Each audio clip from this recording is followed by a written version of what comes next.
Hello friends, welcome back my YouTube channel shorthand R K classes. Friends, यह dictation 90 शब्द पर minute की speed से है, जो दैनिक जागरण संपादकीय से है। डेली नए नए डिक्टेशन पाने के लिए चैनल को सब्सक्राइब करें, साथ में बेल आइकन दबाएं। डिक्टेशन स्टार्ट होगा 5 सेकंड बाद।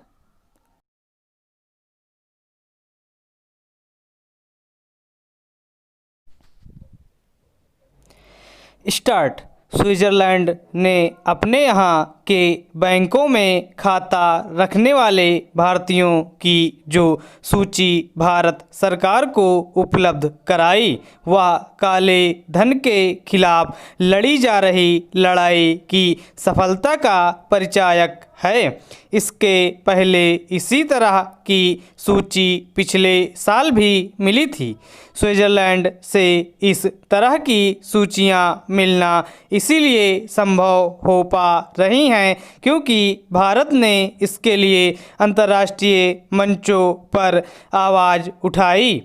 फिलहाल यह कहना कठिन है कि स्विट्जरलैंड से मिली जानकारी के आधार पर विदेश में काला धन रखने वालों के खिलाफ क्या कार्रवाई हो सकेगी, लेकिन इतना तो है ही कि ऐसे लोग हतोत्साहित होंगे। चूँकि ऐसे आंकड़े सामने आए हैं कि काला धन बाहर जाने का सिलसिला कमज़ोर पड़ा है, इसलिए इस नतीजे पर पहुंचा जा सकता है कि सरकार की कोशिश रंग ला रही है।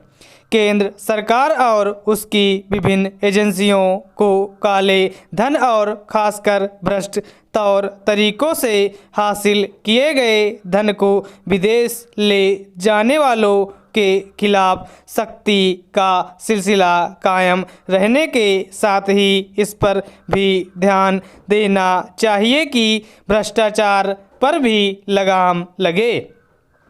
आखिर यह भ्रष्टाचार ही है जो काले धन का कारण बनता है। लक्ष्य केवल यही नहीं होना चाहिए कि काला धन बाहर ना जाने पाए, बल्कि यह भी होना चाहिए कि वह पनपने ही ना पाए। यह सही है कि केंद्र सरकार के उच्च स्तर पर जारी रहने वाले भ्रष्ट तौर तरीकों पर एक बड़ी हद तक लगाम लगी है, लेकिन यह नहीं कहा जा सकता कि अन्य स्तरों पर व्याप्त भ्रष्टाचार पर भी काबू पा लिया गया है। केंद्रीय सत्ता से निचले स्तरों और साथ ही राज्य सरकारों के स्तर पर भ्रष्टाचार अभी भी सिर उठाए हुए है। इसके चलते भ्रष्ट तत्व केवल लाखों करोड़ों के वारे न्यारे ही नहीं करते, बल्कि जनता का शोषण भी करते हैं। जब आम आदमी सरकारी दफ्तरों में व्याप्त रोजमर्रा के भ्रष्टाचार से दो चार होता है तो वह ऐसे दावे पर मुश्किल से ही यकीन करता है कि काले धन पर लगाम लग रही है। आखिर उस भ्रष्टाचार पर लगाम कब लगेगी जो विकास परियोजनाओं और जनकल्याणकारी योजनाओं की गुणवत्ता की अनदेखी करता है, या फिर उससे आम आदमी त्रस्त होते हैं? यह सवाल केवल केंद्रीय सत्ता के समक्ष ही नहीं, राज्य सरकारों के सामने भी है। इस सवाल को हल करने के लिए वैसे ही प्रतिबद्धता दिखाई जानी चाहिए जैसी विदेश भेजे जाने वाले काले धन पर अंकुश लगाने के मामले में दिखाई गई है।